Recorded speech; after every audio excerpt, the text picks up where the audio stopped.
Dans l'épisode 3, Addis constate que l'absence du métier lors du sprint planning limite la confiance dans la couverture des tests et rallonge les recettes. L'équipe met alors en place des revues régulières des parcours applicatifs conçus dans Yest, avec les testeurs, les product owners, les développeurs et les représentants métiers.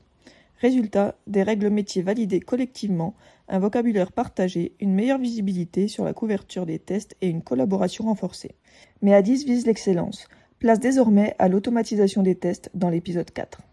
Ça fait plusieurs sprints, bientôt 6, qu'on met ça en place sur des projets qui démarrent. On arrive déjà à un patrimoine de tests de non-régression qui est plus que conséquent. Et donc, Yest a cet énorme défaut de vous dire quel test vous devez rejouer quand vous modifiez une fonctionnalité. Et donc, on se retrouve avec potentiellement beaucoup de cas à exécuter manuellement. Et là, on est face à notre premier mur, on n'arrive pas à assumer ces charges. Et tout ça, le problème vient en fait de l'exécution manuelle. Tous ces tests de non-régression, on les réexécute manuellement. Et on sait que pour maintenir notre couverture, il faut les réexécuter et c'est une forte charge. Mais on a une solution. C'est qu'on a un automaticien qui était juste un étage au-dessus de nous et on va lui demander d'automatiser quelques-uns de nos cas de tests. Donc là, vous voyez, on part d'une user story, on a fait le parcours applicatif, on a généré tous les cas de tests et on va en donner quelques-uns à l'automaticien qui est au-dessus de nous. Donc, il a son framework qu'il a développé et il nous demande juste de mettre tous nos cas de tests sous forme de Gherkin.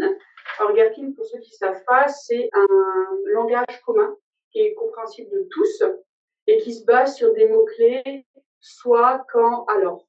Donc, de la même façon, on a décidé d'appliquer ça pendant 2-3 sprints. Et on a vu déjà, au bout de 2-3 sprints, on a vu certains résultats.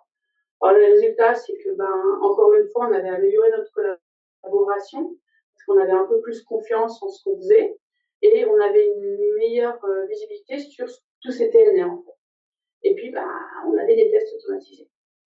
Effectivement, on parle depuis le début de visibilité du métier sur ce qui est fait par les équipes produits, les équipes techniques. L'automatisation, c'est un point où on n'a pas fait l'erreur de ne pas lui donner de visibilité dès le départ. Dès le départ, on avait des rapports de tests automatisés et donc le métier avait accès à ça. Et voilà, fort de nos 2 déboires sur les actions précédentes,